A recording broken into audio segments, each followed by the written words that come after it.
right. What's up, everybody? This is Joe Gio, Ed from Pissing Razors, and you're watching AFTERSHOCKS TV. TV, baby.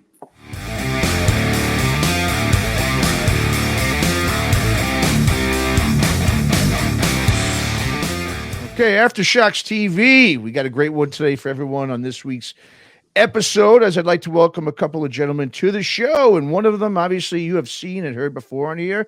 He's been a guest on AFTERSHOCKS over the years on the CMS network. He had his own show in Poppitt's Corner, of course. And I'm talking about musician and now filmmaker, my good buddy, Mr. Tanner Poppitt. What's up, Tanner? How are we doing, Matt? Thanks again for having us. I appreciate it. Hopefully all you guys are doing well out there. And yeah, thanks so much for having me, man. I appreciate it. Absolutely. And Tanner is joined, of course, with us today. We're going to be talking about his latest film, about one of the most, I would say, renowned underground metal bands to come out of Southern California back in the mid-'80s. And, of course, that band is the band HERETIC, as we're also joined with guitarist and main songwriter from HERETIC, Mr. Brian Korban. What's going on, Brian? Thanks for coming on. How are you, bud? I'm doing great. Thanks for having me on. Absolutely. All right. Well, thank you both for coming on. As we're going to go ahead and dig into this really kick-ass documentary. It's titled Don't Turn Your Back, The Story of Heretic. Now, Heretic, just to preface this for, our listeners and viewers out there, as I was saying a little bit, by my starting on the intro here, it's one of those bands that, a lot of people in the metal world over the years have stated that, you guys were one of those bands, Brian, that should have been bigger than they wound up being. I'm sure you've heard that a lot. And unfortunately, that was something we did, hear about with so many bands, especially in metal. But in the case of HERETIC, it wasn't due to, say, the usual reasons where it may have been, maybe poor management or labels not giving support was needed, which I think obviously did, happen to you guys a little bit as well. But it was really, it was just for me. I mean, your case, Brian, it was more than just that. The band really, I think your story is so unconventional. I mean, it's kind of one that I've never really heard of, seen of before. And we're going to get into that. And that's obviously what the movie talks about. So, Tanner, I'm going to start with you here. As I was saying, HERETIC, a band in the 80s, was signed to legendary Metal Blade Records, released a few records with Brian Slagel and company. They were, of course, HERETIC was not a household name in metal outside of the LA area, excuse me. So out of all really the topics or bands that you could have done a film on, talk about why you chose HERETIC and what was really the impetus for doing a film on the band. Well, so this kind of all started on, and you mentioned Poppitt's Corner earlier, the podcast that I was doing at the time. Me and my co-host Shannon Fry, we were discussing our kind of favorite like metal documentaries and kind of our love for bands. And I don't remember who said it. It was either me or Shannon. At this point, it doesn't matter. One of us mentioned, why doesn't HERETIC have a documentary? And I said, I said, that would be a good one. I'm like, I've kind of always wanted to get into filmmaking just to see if I could do it. And this just seemed like kind of like a no-brainer. It's like, it's a band that's had a lot of history. Thank goodness, they just happen to be some of my really good friends. And me being like the biggest Metal Church fan, they're in the same camp, and it's a topic too that hasn't really been explored a heck of a lot. And I got to go back to some of Bob Nobandian's films that I truly do love, and the HERETIC really isn't mentioned in some of those kinds of documentaries and films. And there are plenty of others that never mention the band HERETIC. And they were big in their time, and doing the film has kind of taught me, it's like they were big in that specific scene. And it's like, they never got the proper representation in any facet. So I kind of wanted to be the change and give them a proper representation, man. So they're a band, like you said, that deserves way more, in my opinion, than kind of what I could do for them. But at least I can get something out there for the fans, and they got a lot of like a roaring fan base. So, there's a bunch of different reasons. They're all really nice guys, and it's just, they're a great band. So yeah, why not? But yeah, there's plenty of other reasons I'm sure I'm not thinking about, but those were kind of the main ones. Okay. And the antithesis kind of started on just like as a one-off conversation. Okay. So Brian, now, HERETIC, obviously you guys are technically still active. I know you guys play some shows from time to time. in the Southern California area. You put out a record back in 2017. So like I said, you've got 3 LPs, I believe, and an EP to the band's name since the mid 80s there when you guys came up and signed with Metal Blade. So when Tanner came to you about doing a documentary on the band's history, I'm sure this probably wasn't something you were anticipating really happening at any point in time. I mean, what was just sort of your initial reaction when he approached you about doing a film? I mean, were you surprised that a band, with like Heretic, who has probably more of a cult following than anything, were you surprised that someone wanted to do a film on the band? Yeah, it kind of came out of left field a little bit, but when he started laying out his plan for it and talking about, hey, I don't think you guys ever really got the respect you've earned. Mm-hmm. He kind of laid out a really good case for it, and we went, sure, how can we help? Mm-hmm. And why would you not want a documentary made about you? So yeah, it was just a fantastic experience as well, and so I'm really proud of what he's done, and it's nice to get the story out there. Really, it was really interesting hearing all the old roadies and hearing everybody's stories from back in the day. It really woke me up. It was really fun. Nice.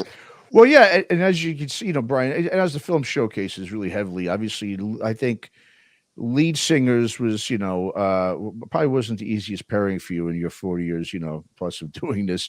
And obviously, you're not the only guitarist to have had that experience. The lead singers, it's tough in general just to find band members that can all click together. But now, just to go now back to the beginnings of the band, and speaking of that, I mean, like a lot of metal bands in the early to mid 80s, you guys got your first, I guess, quote unquote break, if you want to say it, when you were first featured on Metal Blade's Metal Massacre series, the 7th version with the track Impulse.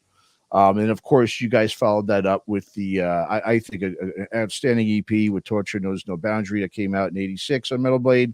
So, I mean, things really seemed to start off with a bang for the band. Everything was kind of, it looks like things were going really swimmingly, really. But it seemed like once Impulse came out, it was just sort of one kick in the nuts after the other with that. I mean, whether it was band members leaving, obviously your lead vocalist at the time, he left to join Abertor, and then in came Julian, who then he had laryngitis before recording the first EP. It just seemed like there was one issue after the other from that point on. So when did you, I guess, start to notice that really in order to keep things, intact with the band, running and growing, when did you realize that this was going to be, a challenge, especially considering that really at that point in time, obviously metal was king, SoCal was really such a hotbed, if not the hotbed for it.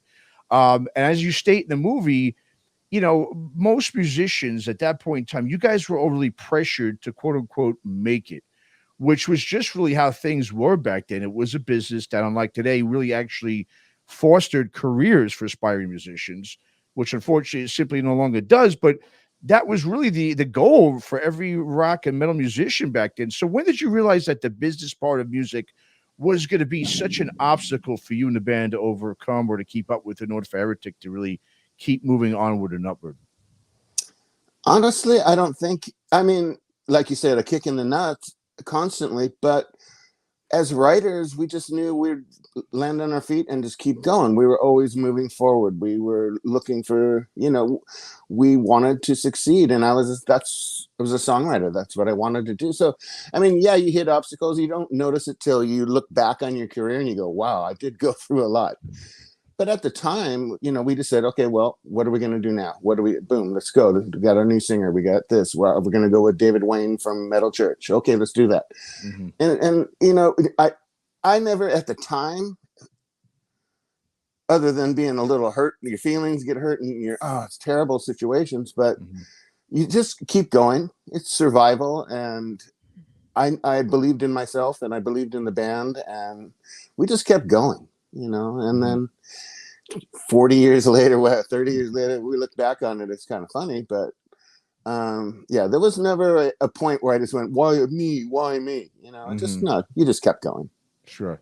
Now, Tanner, just, getting back, Brian was saying before how, what's great, I think, about the film is not only do you have current ex-band members, but you've also got, obviously, like you're saying, you got the roadies in there. I mean, a lot of people who were associated with the band that weren't just musicians. So did you know precisely like who you wanted to include in the film? I mean, did you reach out to as many ex-members as possible? Did you collaborate with Brian or anyone else in terms of who really would be a good, fit to put in the film? How did you approach that? So I kind of at this point, when I got the blessing. So how this originally started was, I went to a rehearsal of theirs to approach them and kind of, in person. It wasn't like I was emailing everybody saying, "Hey, I want to do this." I literally went to the practice with all 5 of them in the room, and I basically said, "Hey, I would like to make a film about you guys. Would you be okay? I would love to have your blessing to do this and support." And pretty much all 5 of them gave me it. I didn't know this at the time. I thought Stu was kind of apprehensive about it, but it turns out he was really excited. I just didn't know Stu as well as I know now. So sorry about that, buddy. But at that point in time, since I had their support, I kind of was saying, how was I going to do this? And I kind of wanted everybody. I didn't want, if I was going to do this, I had one shot at it. And I wanted everybody who was a part of the band's history to be involved in this. So a good majority of this, I have to give credit where credit's due, is from Angelo. Like, he let us do the interviews in his house. He provided me with so much contacts and information about the kinds of different people to be involved in this. Like I said, some of the roadies, and some of them too, I heard through the grapevine that this was happening and kind of reached out to me as well. Like Trevor Rick he always travels, I guess, and he was like, "Hey, I have to be a part of this. Like, I want to be a part of this." And he brought the first ever Heretic flyer, which I got to piece that and put that in the film. And so those little kinds of nuggets that otherwise wouldn't have been documented, and I'm so grateful for that. But yeah, I wanted everybody involved, and I didn't really get a lot of no's from people. Like, the crazy thing about the Heretic family is that everybody is so supportive, whether it's like ex band members or current band members or anybody that's involved in the band. Like, it's all one like family, if that makes sense. And it's no other band that I've ever kind of come across is like this. Majority of the time it's like, this person hates this person, this person hates this person, so this guy can't be involved. But no, everybody kind of put whatever differences were aside or whatever, and we're stoked to be a part of this thing and make it happen for all of us. And we got to share that too at the premiere. Like, most of the ex-band members came out, and we all kind of, it was like a high school reunion almost. So I was approaching it being like, I have one shot to do this. They're a great band. They're associated with my favorite metal band of all time. I want to do this properly. And I reached out to and that included Bill Matoyer, that included like the producers and things like that. So I was really grateful to get those opportunities and those people in the film, and especially too, man, like, I wanted to do this especially for Brian here, because I'm such a huge fan and like of his guitar playing and his songwriting, and I've told him this many times, probably wasted off my ass, but it's the truth. And it was for everybody. It's like one big happy family. Sure. Well, I was going to say, a lot of times, these type of films, when obviously it conjures up some, obviously when people talking about stories and so forth,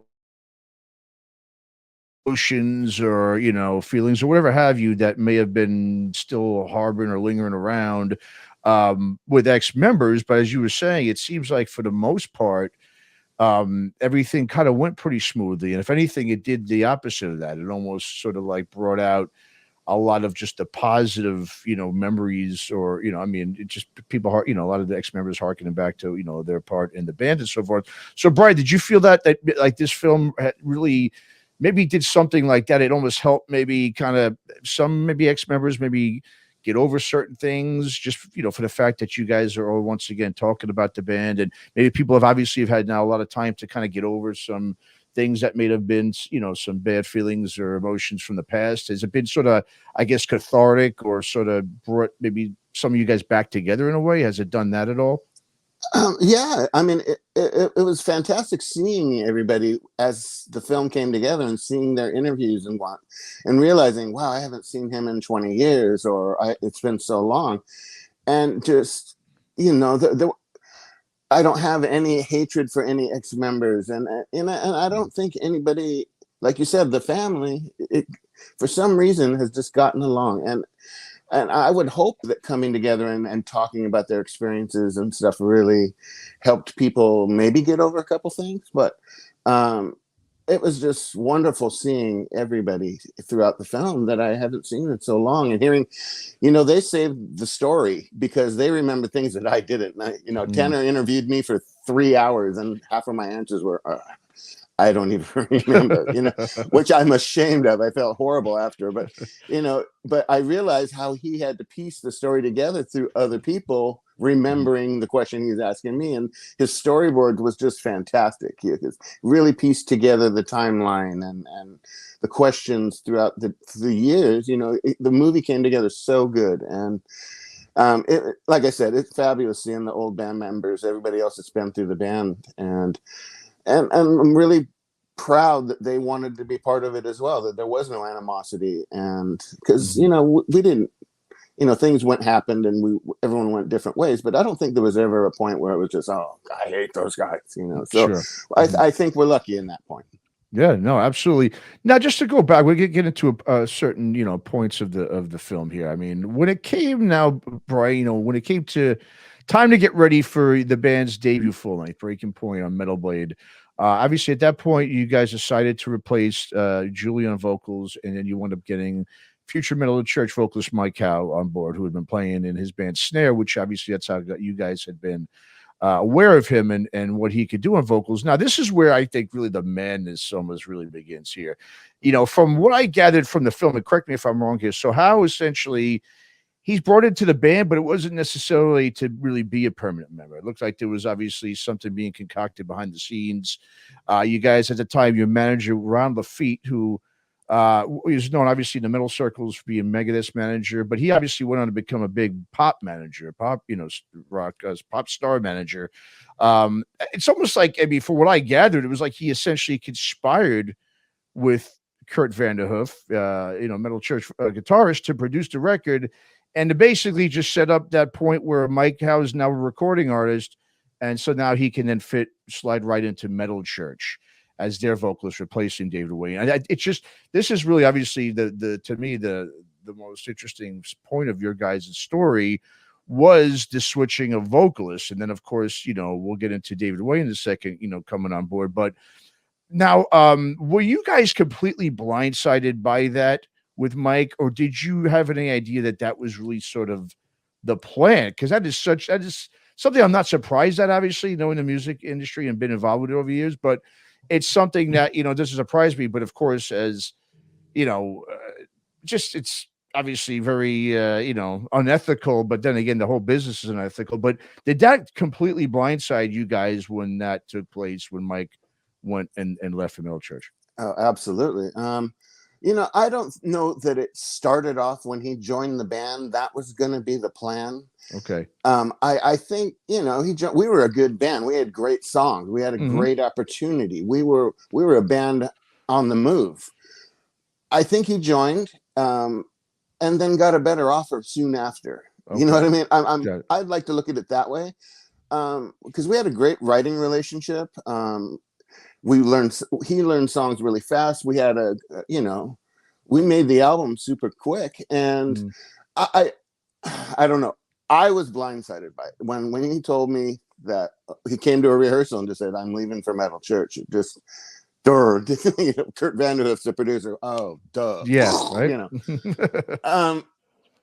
You find out later. Bobby found out earlier. Our guitar player found out. He told him. I didn't know that. So yeah, I was caught off guard by it and extremely disappointed.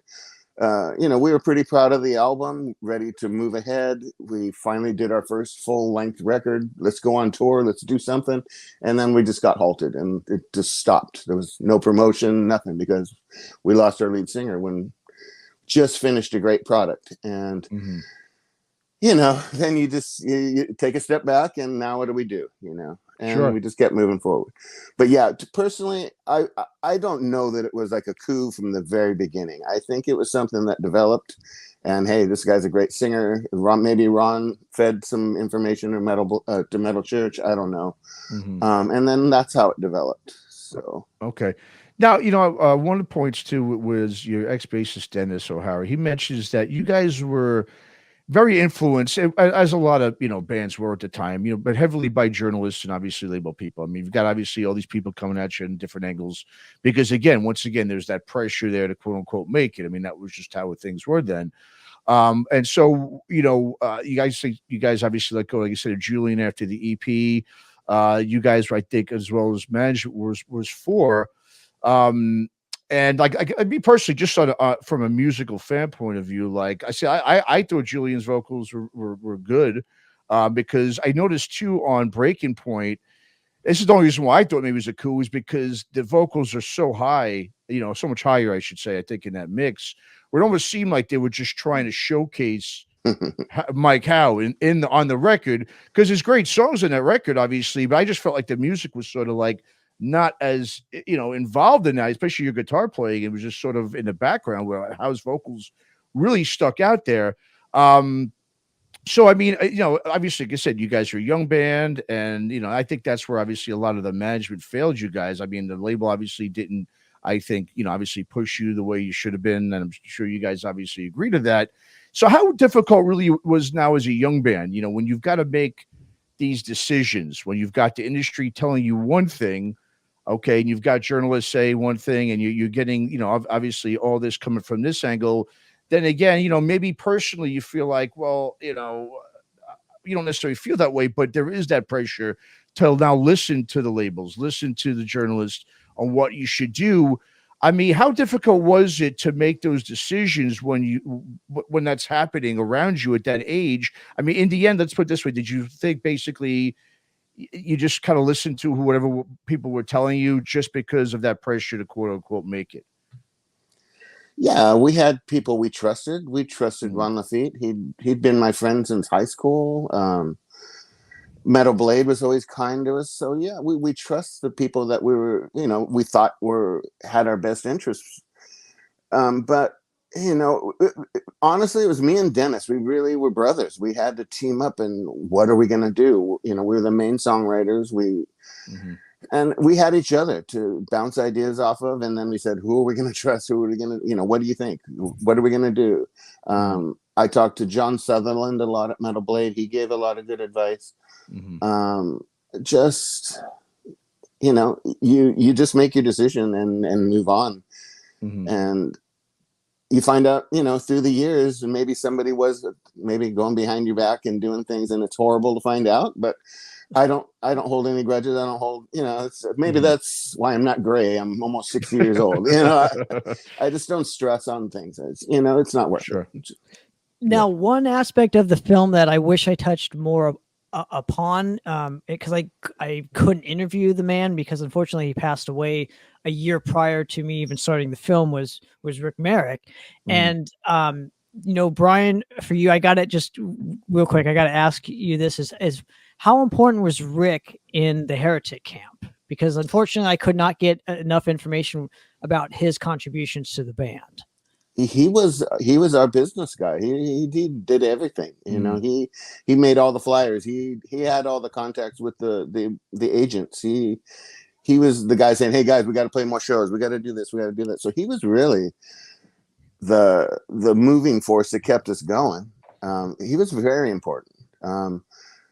Me and Dennis would bring in new songs, and we'd come to rehearsal. Merrick had already been rehearsing for an hour, with a click track on, just dripping sweat before rehearsal. He was just a fantastic drummer, and he had a huge part of Heretic moving the wheels forward for sure. So Tanner, now for you as a filmmaker, with obviously a tough thing is obviously not only is he not around Rick, but obviously Mike Howe and David Wayne are also passed as well. Rest in peace to both of them. So they obviously, you couldn't get them obviously to give their take on things as well. But the cool thing is, it seems like we were saying, you guys were kind of alluding to earlier, that there's though very little animosity between you know, the ex-members towards either Mike or David? It seems like everybody liked both those guys, and they were good band, you know, band members to be, you know, in a band with. Maybe not David Wayne's ball sack on Angela's arm, but that's a whole nother different thing, man. That's pretty funny. But so Tanner, what do you? I mean, how did you initially approach telling the vocal? Well, wanted to approach it to say really telling at least the vocal side of things.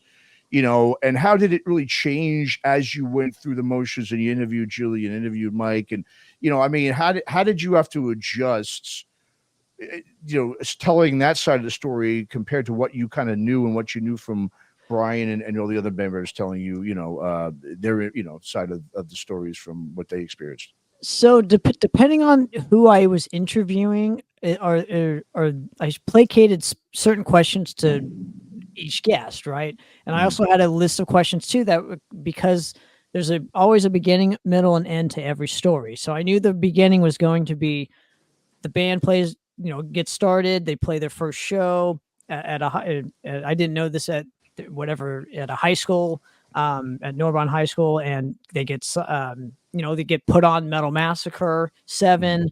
And you know, Mike, and pretty much the first third, or the first third of it is up until breaking point, and then the second half is the Reverend era, and then the third is when they get back together, and right, like the last 15-20 years. So I was kind of placating each question, or I don't know what if the word is placating, but you get my point. Depending on whatever guest I was interviewing, I would ask him certain questions. And, you know, the story piece, because I was editing as I was going, the story kind of started to develop as I was interviewing each guest. So I didn't wait until the end and then, you know what I mean? Like, so Gotcha. Because I was editing as I was going, it allowed me the opportunities to ask certain kinds of questions that had I waited till the end, those questions would have come right then and there, and it would have been too late for me to ask the questions in the interview because they would have already happened. So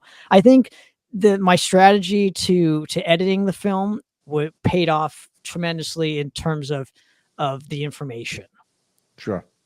Yeah. So I agree. Okay. That would be, hopefully I'm answering the question properly, but yeah, depending on how I was editing definitely made it so I got the best information possible to tell the story in a respectful way, because, you know, some of these things could be touchy and on other, you know, if other people were doing it, they could have been a whole different kind of film, but I wanted to focus strictly on the musical aspect of the band. And, and again, everybody has, you know, similar information on things and then different information on things. So I had to kind of bounce on different kinds of information on the same subjects, because everybody has a different point of view on it. So yeah. Absolutely. Great. So now, of course, you know, just going to now, I'd say the other, you know, big, I think, part of the Heretic story, and speaking of vocalist and David Wayne, obviously, is when Heretic morphed into Reverend. So the band obviously hooked up with original Middle Church vocalist David Wayne. So essentially now both Middle Church and Heretic swap singers, and that's, you know, when Heretic is no longer, and now Reverend was until. And that has to be, I think, one of the more interesting and craziest, obviously, twists to a heavy metal band story that I have ever, you know, you're ever going to hear about, really. And it's definitely, I think, one of the biggest highlights of the film is, you know, just a very unique and bizarre story. And from what I took of it, is the band, you guys essentially, really, Brian, you had no choice in a lot of ways but to follow what obviously you were being offered from David, or else really you'd have to then go ahead and do what you go through the process of now finding another vocalist. So you guys really, in the end, you decide, okay, we're gonna stop Heretic, we're gonna become Reverend. And obviously there's other things about that story that people can see in the movie, but I know obviously the deal that you had to sort of make too at that time, maybe it wasn't the best in the interest of the band, but at the same time, you know, I mean, if you didn't go ahead and do that and go and, you know, become Reverend and work with David, I'm sure at that time what you might have been thinking is, well, are we going to find another singer? Could the band be done then? I mean, did you basically, have to, in your guys' view, you had no choice really to take that opportunity? Because at one point you've got metal, which is now on the downside of things, right? You're hitting the early 90s when metal's kind of going out and grunge is coming in. So at that point, did you feel almost like, well, we kind of have to do this? Or was it something that you were like, well, yeah, we have to do it, but we really do also want to do this? So did you feel like you were backed in a corner, or was this more of like, no, this is a great opportunity that we have, and let's go ahead and run with it? Yeah, it was an opportunity to move forward. Just swapping singers is story enough. Everyone was just saying that's just going to be great press. It's a retarded story, but it's like all it's going to do is people are going to talk about it. And Dave Wayne was, a big major name, and so it wasn't like we were going, oh God, we don't want to play with this guy. Right? It was wow, we're lucky. This guy's an established heavy metal singer that people worship, and we just went with him. We like, there's a great scene, Dennis describing how we ended up choosing Dave and doing it. It's you'll get a laugh out of it. It's a really good story he told. But yeah, we just went with it. That was another one we had. I've been talking with John Sutherland about it, and he's the one that kind of suggested, it's a great story. It's going to get you guys press, if anything, and we already had songs. We already had, we were ready to go. As soon as Dave got going, we were rolling already, because it wasn't like we had to, let's start writing for Dave now. No, he came in, we had a bunch of songs already written, and we kind of learned his voice, how to phrase things with the way he sings. And then we took it from there. Yeah.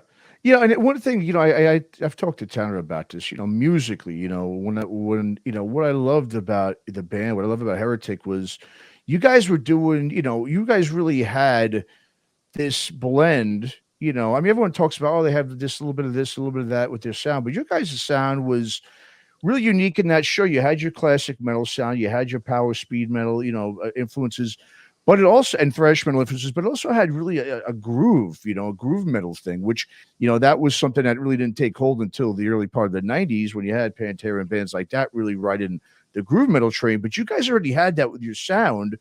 And so, I mean, that's, I think, something is, like I said, you had the speed, the technicality, but you had that groove that was something different.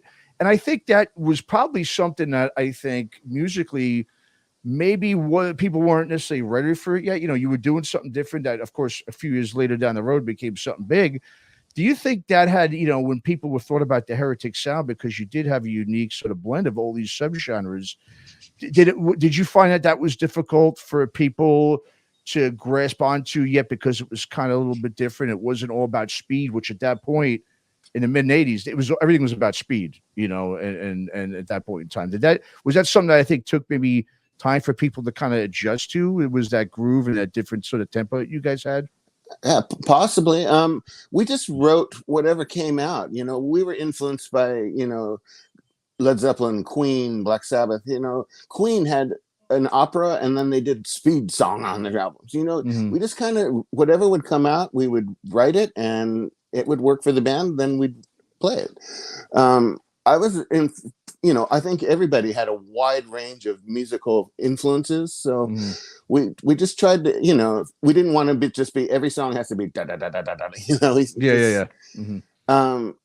But I don't think we ever intentionally said, okay, we have to have, a well-rounded album. I think we just wrote songs, and the best ones made the records. But yeah, as music gets isolated, like heavy metal is isolated into styles, and it really wasn't at that point yet. You were starting to get into the divisions, grindcore, da, da, da. We were just a little ahead of that, to where we weren't labeled any specific style of metal. And then, maybe, we would have changed. I don't know. But for where we were and where it ended, we were just writing songs. We weren't trying to be any style. We were influenced by, European metal, Accept and Iron Maiden and things like that. And, Accept had the groove, and then they'd have Fast as a Shark on the same record, So I think that's where that comes from me personally. And and then as the years went on, then that kind of defines of we were doing something maybe, like you said, maybe ahead of our time. I don't know. That would be cool to think. No, sure. Well, I think the other interesting thing too that was touched on briefly, you know, in the film, was what happened to the band post Reverend, when you guys then, you know, when David Wayne broke off Reverend and went his separate ways. The band, you guys continued, you know, which was really cool too. You continued on a different name. I know you had a couple different names. Seed, I believe, and Evolution Overdrive were the two, right? Right. But the quick, you know, we do hear a quick little clip in the film of Seed, and it sounds obviously very 90s infused. So, but it was cool because it wasn't like you guys just were like, okay, you quit. I mean, you really did continue to try to push forward, and it seemed like that really is sort of the mantra of the band. You know, no matter what happens, just keep moving forward, keep writing. Don't let things, you know, sting too much. Just keep moving forward. But that's it. You know, that's always an interesting time at that point for a lot of bands, you know, metal bands from the 80s, is because, like I said, it was so different, and it wasn't like it was a gradual phase out. It was like this hard boom overnight thing where everyone was like, well, we want to listen to grunge and alternative now. And so it really, I mean, and bands had to adjust. You had to at least adjust somewhat. Talk a little bit about what you guys as a band, what you were going through at that time in terms of maybe your confidence as a band moving forward, writing with a little bit of a different style, which, you know, obviously, did that, again, was that coming maybe from a natural place? Was that more of like, okay, this is what's kind of in right now, we've got to adjust a little bit at least to see what we can do? Talk about that period of the band, which is, you know, a very interesting, I said, time for pretty much every metal band from the 80s. Yeah, we had to adjust, I think, a little bit. You know, I really liked the grunge scene. I loved a lot of the Seattle sound.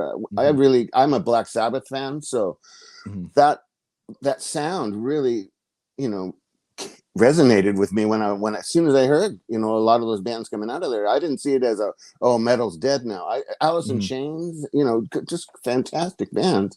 And I was influenced by that. You know, with Seed, we got a little groovier and less. I don't think we had hardly any thrash sounds at that point.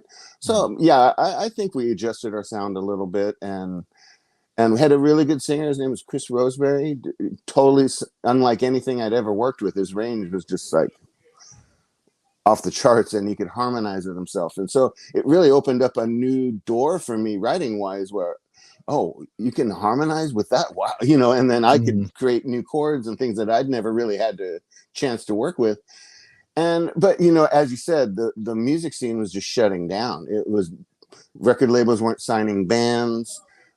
Seattle, unfortunately, kind of killed that. MTV kind of killed that. It just suddenly, hey, we can't put money into bands, you know, like we used to. You know, it just wasn't there. Bands weren't making money like that unless you were Nirvana, you know. And unfortunately, yeah, we were playing to crickets in LA, you know, maybe the people we would bring, and then that was it. It really just kind of started killing me after a while, you know.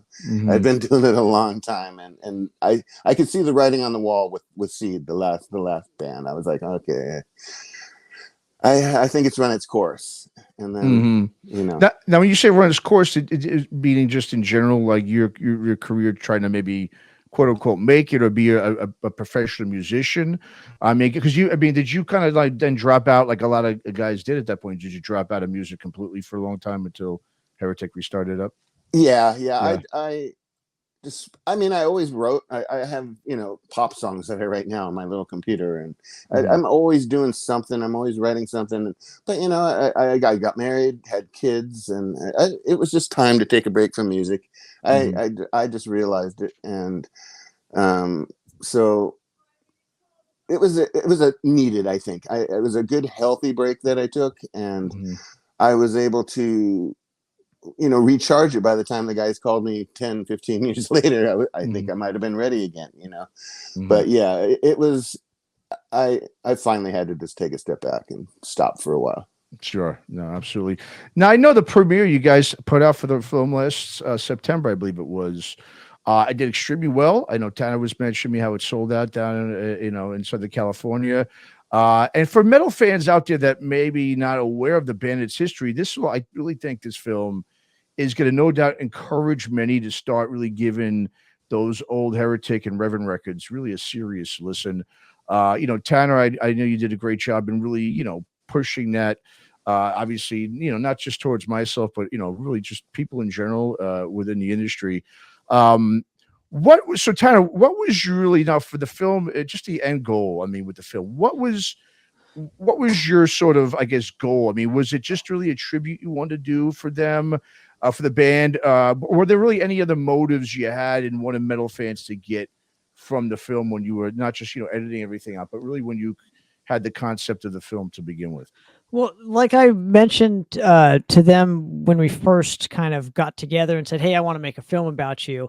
I think the next sentence that I said after that was, "I want to put the band back to the conversation." Mhm. Even if it was just for a second or an hour or a year or 10 years, however the case may be, is like you guys have like a huge legacy and were successful. At that specific time, and like it seemed like the powers that be were trying to force that to like not exist anymore for the band. Like it was almost kind of like they almost, because again they weren't mentioned in other films, they weren't Mhm. mentioned but they had a huge success here in LA. And it's like my ultimate goal, two things: I wanted to be a filmmaker. I still like creating films. The other main reason for doing it, where a goal was to put them back into the conversation. And I think I might have done that. I don't know, but even still, I mean, we sold out the premieres, all of our friends, and I got to be, again, I'm now a part of the Heretic family, which I'm super blessed and grateful for. And I thank God every day that I got the opportunity to do this. So, yeah, I just hope it helps the band. That's the goal, right? Hmm. Yeah, and what's really unique, just from seeing some interviews that you've done with some of the members and just watching the film a few times, as like we've been talking about, and you guys have been saying, really, it is sort of like this family. There's been a lot of members in the band, obviously, but it seems like every band member has is very proud and honored and loves still talking about their time with the band. Sometimes that doesn't happen very often. Especially when a band goes through that many members, there's always some members that are bitter and just it's hard to patch up any of those relationships, or they don't want to talk about it. But it seems like everybody wanted to really that you approached really wanted to be a part of this, and really had it was just had a lot of positive things to say about their the time within the band, that for pretty much everybody was an enjoyable experience, which is that doesn't you don't really find that with many bands. I mean, obviously. So I mean, how did you interviewing the band members for the filming, did you, or the ex-members, is that what you took out of it too? Was just like, wow, this was really, were you surprised at that? Let's put it that way, for a band that really, had gone through a lot of changes, not just band member wise, but just within the dynamics of the band and with labels and with, whatever, all the madness that went on with a lot of different stories. I mean, it surprised you to see like, wow, everybody really it was a positive experience, it seemed like, for just about everybody in the band. Yes, I would say so. Yes. I pretty much would sit down with each of the guys for like 2 to 3 hours. So I literally had 60 hours of footage to go Wow. through Mhm. for the film. And that was just the interviews. And then all the excess of asking, the members for each of, photos and videos. And, there weren't a lot of live footage from back in the day. There's maybe 1 or 2 shows that I could work with. And again, with the band's blessing, they allowed me to peruse that footage to use. But going back to your, sidebar here, but you're going back to your original question of, basically, yeah, it was, I was definitely not shocked, but I was like a bit taken back by, like, as a band guy myself, like there's not a lot of bitterness. And I Yeah. don't know if that comes with with age.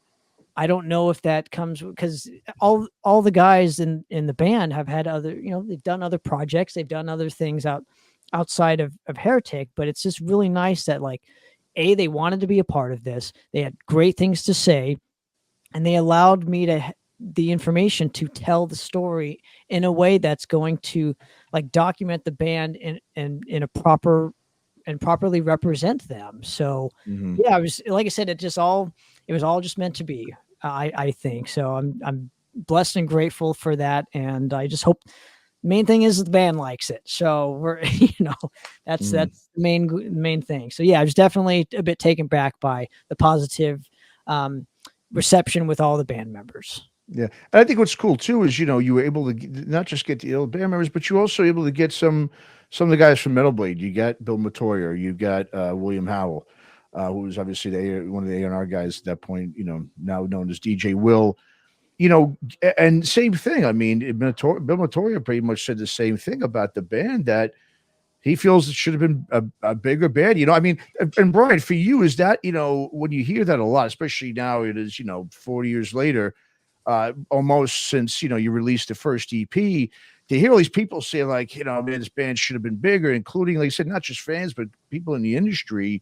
I mean, obviously it feels good, but it's also kind of maybe frustrating being like, yeah, I know this, and this is probably what's kind of a little bit like bittersweet about the whole experience, was that we did have the songs, we did have, mostly we had what we needed to do to get to that next step. But, like I said, not everybody, I remember talking to Michael Lagos some years ago, you said, look, it's about Middle Church. He said, look, some bands just don't make it or don't get to that level. It's not because of a lack of anything. It's just sort of the way the cookie crumbles, or the way the luck of the draw is. But does it get sort of like, do you sit there and think about like, oh man, what could have been? Or you just be like, I'm just grateful of what has been? Oh yeah, my legend has grown now, with the internet and YouTube, and as my kids got older, they got into music, and then they started discovering who Dad was. Wow. Now you can look up, you can type in my name, boom, the videos show up, and so yeah, it's great having my sons being a part of it now, and letting them see Dad was pretty cool back in the day, or, I mentioned it at work. Oh yeah, I play guitar. Oh, you're in a band? Yeah. And so they type me in and they look me up. It's, it's things you can do now that you couldn't back in the day. So yeah, for me, I don't look back and think, oh, if I could have.